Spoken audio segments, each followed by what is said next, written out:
धीमहि धियो यो नः प्रचोदयात् ॐ आपो ज्योतिरसोऽमृतं ब्रह्मभूर्भुवस्वरो. So let's really consider and think about the similarities as well as the differences between the individual who has attained nirvana or moksha and the individual who's completely entrenched in ignorance, okay? What's the difference here? What's the difference? They're both human beings, right? They both possess bodies, minds. They're both within this cosmic structure, right? There really is no difference other than just any specific psychological attachments, constructs which are present. And when we move through those constructs, when we dissolve those constructs, or however I'll say dissolve these constructs within ourselves, what are we left with? So we have to really consider the essence of human consciousness here, right? And let's look at it as akin to boundless ocean, okay? So both this enlightened individual who's attained nirvana or moksha and an ignorant person who's just deeply enmeshed in illusion and ignorance, they share this fundamental essence, right? The difference is not in their core nature, but in their psychological attachments and perspectives. So the enlightened individual, they recognize the nature of reality as described in, say, Buddhist teachings, as in Taoist teachings, Zen, Tantra, yoga, right? All of these states. So it's this nirvana, and it's a state of liberation and freedom from suffering. So what is that, right? So this freedom from suffering is achieved through the understanding and overcoming of the desires and attachments within oneself. So as people move through life, and specifically the sadhakas are people that are on this path and they would like to attain this kind of liberation, it's not something external. It's not an external information or knowledge or an event or an action or any of these things, or a specific book or belonging to a group that's going to liberate the individual from the shackles of these attachments, right? It's not going to free them and just suddenly propel them into the state of moksha, or this universal connection, or the understanding of that interconnectedness, or dissolving of the egoistic sense of self, right?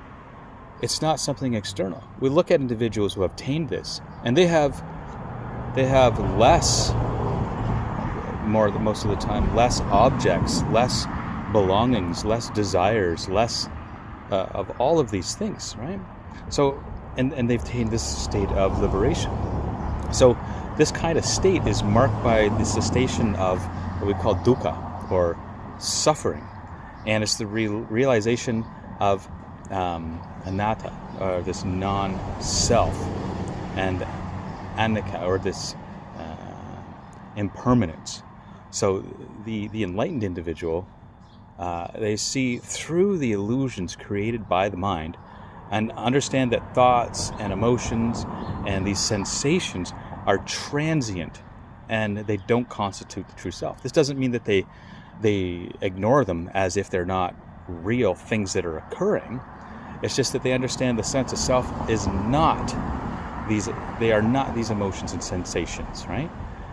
That those sensations and emotions, they pass, they come and go. They come and go within the ever-present self, right? The self is ever present, and these emotions and sensations and thoughts pass through that. So they are an experience, and they are pointers regarding one's position in this life. And this is a subjective journey, right?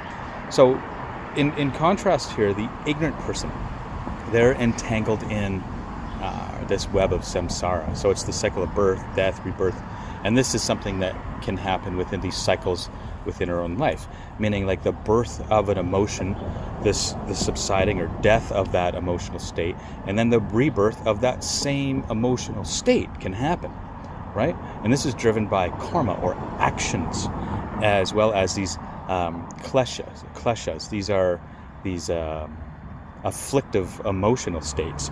So these people identify very strongly with their thoughts, their desires, these aversions, and they mistake these temporary phenomena for their true identity, their true sense of self.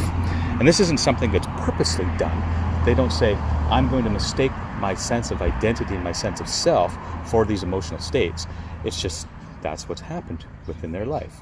So this identification, it perpetuates this sense of suffering as they remain bound to this kind of relentless pursuit of these fleeting pleasures and the avoidance of pain. So, but despite these differences between that enlightened individual and the individual with an ignorance and the perception and attachment here, the core consciousness remains the same in both individuals, right? So in Advaita Vedanta, this is very interesting. This is referred to as the Atman. So the Atman is this, you could say, the true self, which is attached to nothing.